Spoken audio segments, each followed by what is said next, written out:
All right, I am here with the talented, the lovely, the brilliant Sunny Hostin. Hello, Sunny. Hi, Brian. So Sunny is just telling me off camera that she's losing her voice, which has me very concerned as to A, why have I put her on the podcast, and B, what happens when our precious commodity of Sunny Hostin's voice goes away.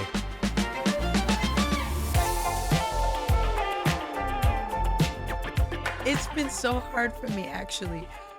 So I've been pretending on the show. I've had to really. You've done a real. Today I heard it. This is the first day. I've had to really push myself, and that's because I did a podcast interview of Ben Crump, who has a new book coming out yesterday, and so I spoke, and we did all those. We did View Your Deals, and we did all the stuff. So I've been hiding from you the fact that I have laryngitis. Successfully so. And the doctor said that the way that my vocal cords are irritated, and the way to cure it is to not talk. And I explained to the doctor that I'm a talk show host. Yes, quite a good one. Thank you. All right, so that's concerning, but we have one more show this week after today, right. and then I have a speaking engagement on Saturday in Missouri. So, and I don't care so much if it's a 45 about that minute. one. It's a 45-minute speech. All right, we'll tune in Monday. As you know, we've been down a host this week. Joy hasn't been feeling great, so she's taking and my throat feels pretty raw. Actually. The combo of her having a cold and it being very cold. Yes. So she took the week, yes. But she'll be back. Oh, this is interesting for those who watch the Weekend View. Stay tuned. Whoopi Goldberg moderating the the Weekend View. And I think she had a good time. I think so too. I know. I was so surprised. I think she kind of. No, she rose to the occasion. She kind of enjoyed it. Yeah. Usually you think lighter topics, not really Whoopi's cup of tea. Oh, she had a good time. No, she did good with it. I thought it was great. So tune in on Saturday for that, guys, and Sunday. Yeah. All right, let's get into these hot topics if you can. And if it becomes too much for your voice, just give us a heads up. We should get you tea or something. My husband keeps on saying, stop talking when I get home. But, I like to talk. Yeah, no, of course. And you'd like to text. You like to talk too. All right. I do text you. You do. All right. The latest out of Minnesota. This is just the story is not going to end anytime soon. No. And there's been so many tragedies. But this new video of what appears to be Alex Pretti kicking a taillight and getting into an altercation with federal agents a week before he was shot. White House officials say this video goes against the story that he was just a peaceful protester. What did you make of this? I just knew it immediately when I saw it. I was. You saw where things were going to head now. I did because I'm in the business. Yeah. I've been in the business of law for 30-something years now. I think. When I look at things, I look at it from a prosecutor's standpoint, and so I look at what I can charge beyond a reasonable doubt all the time. And when I saw the unlawful shooting and killing, in my mind, I immediately thought, okay, there is no defense here. This was murder, pure and simple in my mind.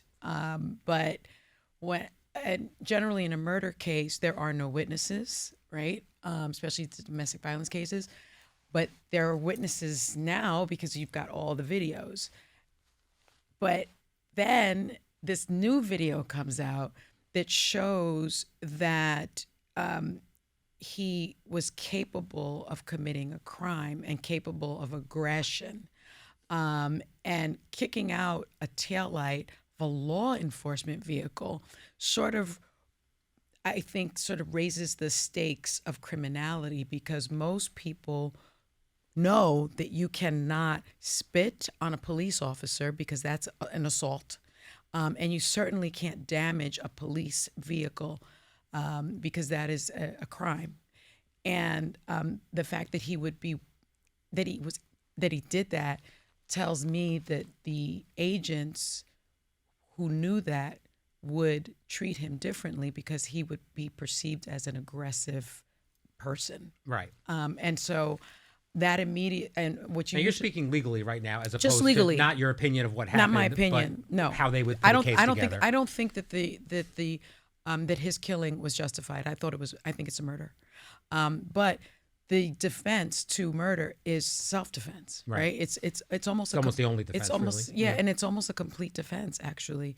And so if these officers knew that, because he was wearing the same clothes, and my understanding is that Holman was the what's his name? Tom Homan, who's like sort of the border czar.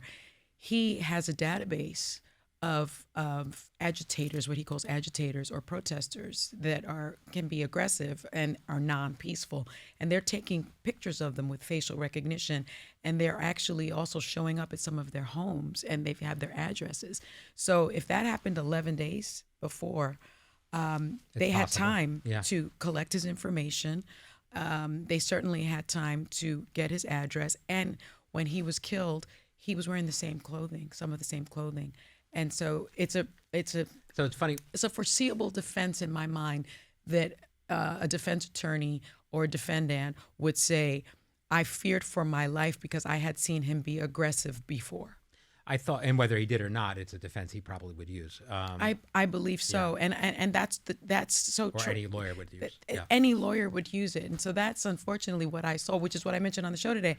And Alyssa said to me during the break, she was like, "I would never think of that." I wouldn't have either. When I saw that video, my first thought was, oh, it's probably fake because the outfit's the same. And I said, what are the odds that he's wearing the same outfit or something else? And that's how crazy AI's gotten. Yeah. But it's been verified. His family said that he was there.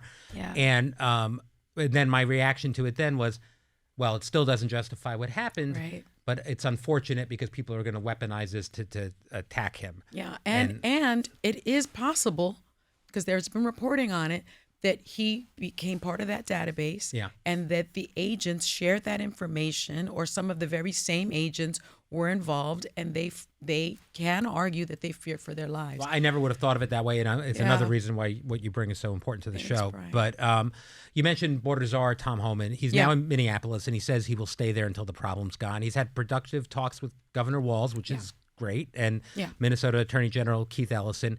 Do you think Homan stepping in will do anything to ease tensions there? I do. Yeah. I do. I believe Homan was the border head under the Obama administration as well. Yes. And remember, we used to call the Obama administration the deporter-in-chief. He was the deporter-in-chief. He deported more than any other president before, of course, President Trump.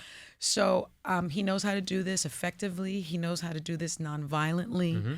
And I think he does know how to bring the temperature down. And he's been very successful on the border. We have less people coming in on our border than I think in decades. Yeah. It's at an all-time low. So yes, there's no question that he brings the temperature down. My issue is that these agents are not as trained as border agents. These agents they're recruiting 18-year-old kids, giving them $50,000, bonuses, and enticing them to take these jobs, not only by money, but by the messaging. Like, you get to make America safe again. You get a badge, you get a gun. They're allowed to wear masks. They have 6 weeks of training as opposed to 3 months of training. It just seems to me that it's less about Tom Homan and more about the people that are out in the field now. Mm-hmm. And I don't know that he's going to be able to control them. I think they need to be removed from Minnesota immediately, and anyone that has come in recently has to be completely retrained. And they should never be allowed to wear masks, because that means that there's less accountability. Yeah, no, right? Absolutely. It's puzzling why they are to me. I never understood that. I've never seen it. Yeah. I've never seen it before. No. Your message this week has been that the deaths of Renee Good and Alex Pretti by federal agents is an inflection point. Yes. I believe that too. It is. It's caused people who usually don't speak about politics to kind of speak up and do it. Yeah. We talked about it on the show today. Martha Stewart shared a text from her granddaughter that said, I'm not sure it's excusable to not be speaking up right now. Correct. You agree with that? I do. Mm-hmm. And I know Whoopi and I have disagreed on this for a long time. And I remember we had Reba McEntire on, mm-hmm. and she was one that said, I don't speak about politics. I want to unify people with my music. Mm-hmm. And I think it's a real privilege in life to be able to remain disaffected, mm-hmm. to say our democracy is at risk. Masked men are disappearing our neighbors from the streets. 40% of in some classrooms, 40% of the students are not being taught, are not being educated because they're afraid to go to school because their parents may be undocumented. It just seems to me that as a human being, that especially one with a platform with real reach, it is your responsibility to be engaged. It's often interesting to me that people will say, well, I don't vote, or I'm just not political. I think that's a real stance of privilege to be able to say that. And for me, especially as a woman of color, with children who are children of color, I don't have the privilege of being disaffected and disengaged. It's I just you never have, really. Yeah. No, I've spent my life sort of being engaged and speaking up for people that don't have voices. Your kids both They both are the same way. Of the same way. Yes. Was that something that because it's interesting for me because my daughters are getting older. Yeah. And they have been pretty sheltered from politics. I don't have the news on in my house generally, mostly because I don't want to watch it. Right. I've got my phone and I'm following things, but I kind of keep a bubble there. Yeah. But now they're getting to an age where they're interacting with the world, and of course they need to understand these things. Yeah. Was that a conscious decision that you made at Absolutely. some point to bring them in? I've brought them in since they were little. Yeah. They're going to have different lived experiences than your girls, of course. right? And so as children of color, I spoke to them often about, and it's also my background in law enforcement, but I spoke to them often about politics, world politics. I wanted them to know about geopolitics. That was something that we discussed around our dinner table. We made sure that we ate dinner together. Yeah. And it's something that we discussed with them probably from the age of 4 or 5, kindergarten, things like that. I remember Paloma actually in first grade, they had to pick a historical figure on the spot to talk about and dress up as. And she picked Rosa Parks. So did my daughter. Yeah, see? You see, so they probably know a little bit more about history than they think, than you think. And I always wanted my kids to learn about geopolitics and the world from an informed place.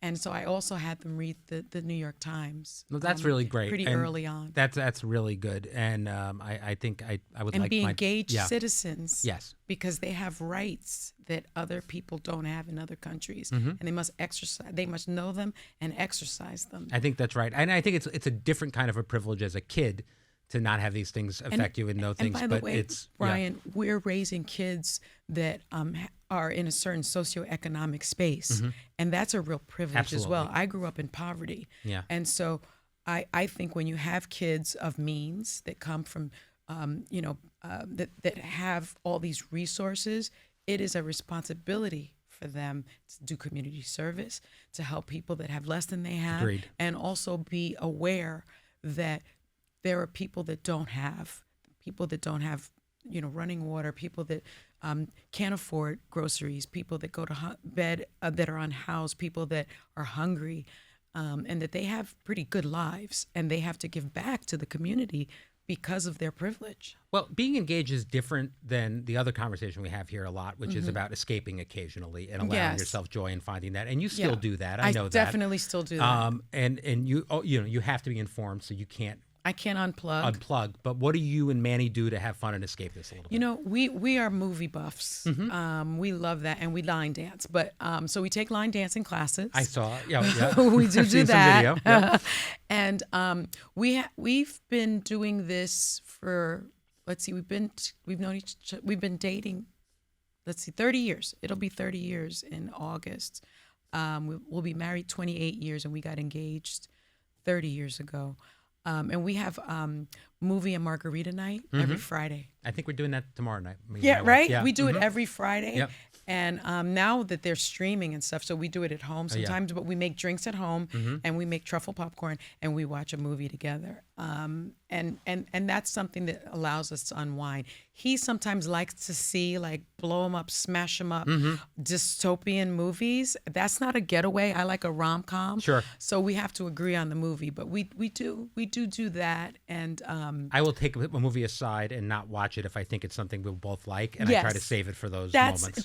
That's what he needs to start doing, because he sometimes doesn't do that. I still haven't seen that Kate Hudson, Hugh Jackman movie that all of you love so much, because Which one was Song that? Sung Was Blue. that Song Sung Blue? That was a good one. And it feels like a date night movie for me, maybe. So yeah, you can do that one, and I think another good one is that one's a good one. That one's a good one. All right. Yeah, see that one. People I Met on Vacation is on Netflix. Maybe I'll do that. I don't know. We'll see. We had that kid Tom Bly here. I saw that one. Was that That's great. Okay, she might like that. Too. She's gonna like that one. All right. That's romantic. All right. Well, I'll take my shot. All right. Switching gears. Tennis player Coco Gauff she lost in the Australian Open semifinal, and someone took video of her smashing her racket in frustration behind the scenes. She thought she was having a private moment, but as you know, nothing's private anymore. Yeah. What did you think of this as it happened? She was very upset. She talked about it afterwards, though. You know, I didn't really have a problem with it, and I'm surprised so many people had a problem with it. I don't know if that she's a woman. But I will say, you see male athletes do this all the time. Male athletes do it all the time. John McEnroe was famous for doing stuff like that. For me, it was these are elite athletes and fierce competitors. As you know, I am a fierce competitor. Know that, yes. I'm not an elite athlete, but you're passionate when you're a competitor, and so there's nothing wrong with not liking to lose. I often say that it's you don't want to be a sore loser, but it's okay to be hard on yourself. And what I saw was someone that was frustrated with her performance, a passionate elite athlete, sort of being hard on herself, right? As opposed to like attacking someone else, anyone else. Yeah. It's oh my goodness, I can't believe I let myself down. I can't believe I didn't do my best. Some of our game nights, people have flipped tables over. I was that kid. That has happened because, if you're a fierce competitor, you're passionate. I don't think there's anything wrong with it. What I loved was Serena's response, because Serena weighed in and said, don't worry about it. I'll teach you how to do it in one swing, because I think Coco took like 7 or 8 swings. And I thought that was incredible. It was like, right. It's okay to be passionate and it's okay not to like to lose. Yeah, no, I've been in locker rooms with pro athletes that have lost, and I've seen a lot of slamming doors and kicking things. I hate to lose, as you know. Too. Yeah, I hate it. I don't like it. I hate that I lost Jeopardy. I hate it to this day. I know, but you won't go back. No, I'm not going to go back, because if I lose again, I won't be able to handle it. Yeah, I know. They've invited me back. I know. I want you to go. I can't do it. Well, just don't lose next time. Come on. All right. You wouldn't be able to deal with me if I would be studying nonstop. I'd be a crazy person. That's Brian. true. I can't imagine what that's like, Sonny. Yes. We had Sarah Shahi on the show today, and she told a story. I loved her. She was great. I wish we had more time. She told a story about wanting a role on the show Paradise. So she went around her agents and reached out to the show's creator, Dan Fogelman herself. And her agents told her never do that again. But she said you have to be an outlaw for yourself sometimes. No question. And invest in yourself if you want something. Have you had a moment like that in your past where you had to fight for something yourself in an unconventional way? All the time. Yeah. All the time. I mean, I generally do it by showing up as my best self. I generally do it by trying to be as excellent as possible, trying to be as prepared as possible, trying to be as read in as possible. But I think that if you cannot be your own cheerleader, who's going to cheerlead for you? I 100% agree. Who's going to do that? So I've had moments in my career where I've had to walk in and say, I'm good for this job.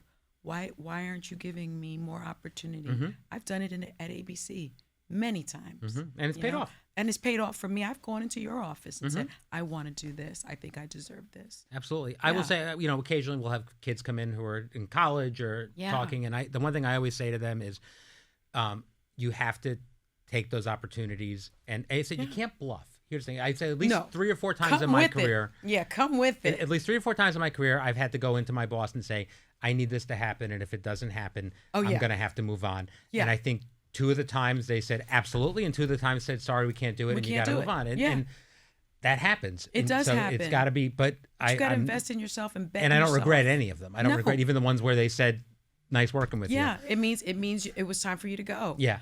And I've told my children that self-advocacy is so very important. Yeah. Because this world is so hard, and it will tear you down. It'll tell you you're not smart enough, you're not skilled enough. And that's when I hear this stuff about imposter syndrome.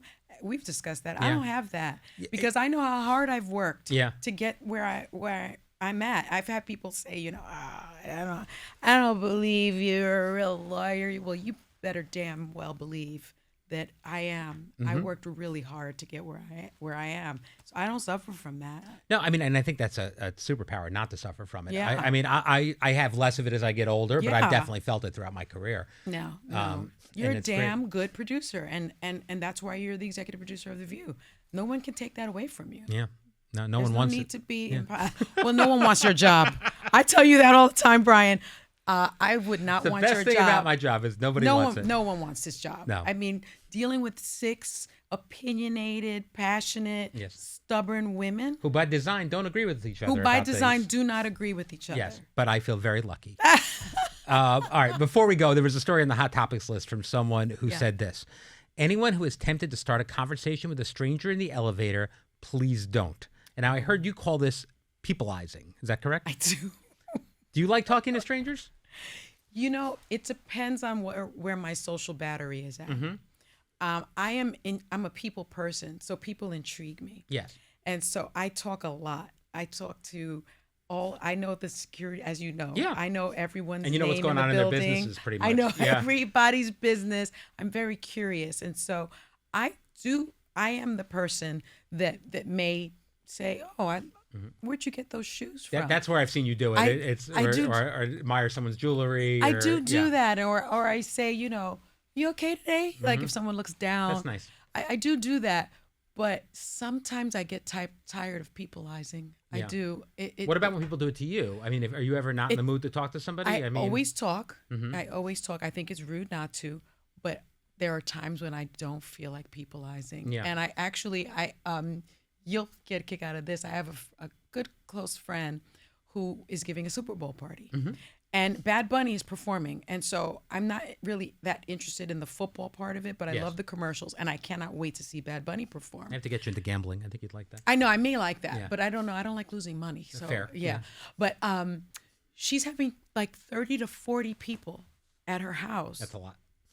I don't think I can do that much peopleizing and then also be able to listen to the commercials and listen to Bad Bunny. So I had invited 10 people over to my house. Some fellow Puerto Ricans, so we're going to understand everything that he says, everything that Bad Bunny is singing. And she wants my 10 to go to her house. And I actually texted her and I said, I do not think I can do that much peopleizing, because what started to happen to me is, especially if people I don't know, they all watch the show. Right. And then I end up peopleizing a lot, and I end up taking a lot of pictures on my off time. Yes. And I don't. And I need you watching commercials and watching the halftime because shows. we're going to talk about it on Monday. Absolutely. You can say, my boss said I can't do it. Exactly. You know what? That's what I'm going to use. That's good. Because it's just a lot of peopleizing sometimes.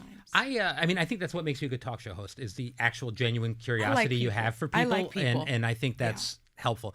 I have it in spurts also. Yeah. I definitely, my battery runs down. I'll be antisocial in the evenings sometimes if I'm not up for it. Oh, sometimes I come home and Manny's my best friend and I'm his best friend. And so he loves to ask what we talked about on The View, because he doesn't watch the show like my kids. How was my day? Like my wife. And stuff like that. And sometimes it's late at night and it's like after I've had an event or a premiere or something like that. And I don't feel like peopleizing with him. No, I get it. I mean, or if I have to go to like an event for my kids and, I'm tired and we peopleize starting at 7 a.m.? Exactly. Yeah. Exactly. And not just with our staff and everything else, but then just like you said, you're talking to the audience, you're in the audience, you're doing all this stuff. We peopleize a lot here. Yeah, it's a lot. And it's a privilege most of the time. It's a huge privilege to know so many people and for so many people to want to speak to you. Yes. And that's why I generally do also speak to people, because there isn't a place that I go that people don't say to me, thank you for what you do. Well, that's got to be fulfilling. And that's pretty special. Yeah, that's great. That's pretty special. So that's another reason There's why not a place I'll that I do go it. where people don't say, how do you do what you do? How do you deal with all those ladies? I know they must, Yeah, right? they do, but it's okay. And do they ask you things like, is she really? Yes, but I always say, like, I mean, the truth is, you guys are the same. We're exactly You're really the the same. It's such a gift for me to say we're that. The I'm same like, people. They are the same people. No one's putting on airs. No one's acting. I mean, you know, we're the same. Same people. I get that a lot. When people meet me, they go, "Oh my gosh, yeah, you're the same person." There's no light switch. Although people tell me you look so much better in person. I don't think that's a compliment. Well, would you rather look better in person or on TV? Right? Correct. Yeah, I don't know. Okay. I guess more people see you on TV. Yeah. But I don't know. I think you look great both places. Thank you. That's a weird thing. And they also say you're so much shorter in person. Really? Not that short. No, you're not. And when you wear heels, I get very uncomfortable. I'm not that short. No. It's weird, right? That is weird. I know. All Maybe right. TV makes you look like larger than life. I think you're just in someone's house. I mean, it's the same thing like people come in and, you know, they think the studio's so small compared to what they see at home and things like that. It's that effect. Maybe it has that. Yeah. I mean, you meet people in real life. Do they usually look like they do in your head before you do? Like actors and actresses and movie stars and musicians, politicians? Idris looks better in person. Oh, it's been too long since Idris has been here. We gotta make a call. Get Idris to come back. All right. Well, on that note, thank you for joining me, Sonny. That's it for Behind the Table this week, but we're back tomorrow with an all-new View episode. Yes. And Whoopi's on a Friday, which will be great. She'll be moderating, and the Weekend View. We've got Jason Biggs and Catherine Lanaza, who's on The Pit, which everybody loves. Yes. And we'll see you all tomorrow. And Hot Topics, of course. Yes. Thank you. Behind the Table is executive produced by Brian Teta. Supervising producers are Nathan Getty and Summer Shea. Associate producers are Emily Darcy and Katerina Alexopoulos. And our editor is Brian Davis. And director of publicity is Laurie Hogan. From ABC Audio, Trevor Hastings serves as senior producer, with director of podcast programming Josh Cohen.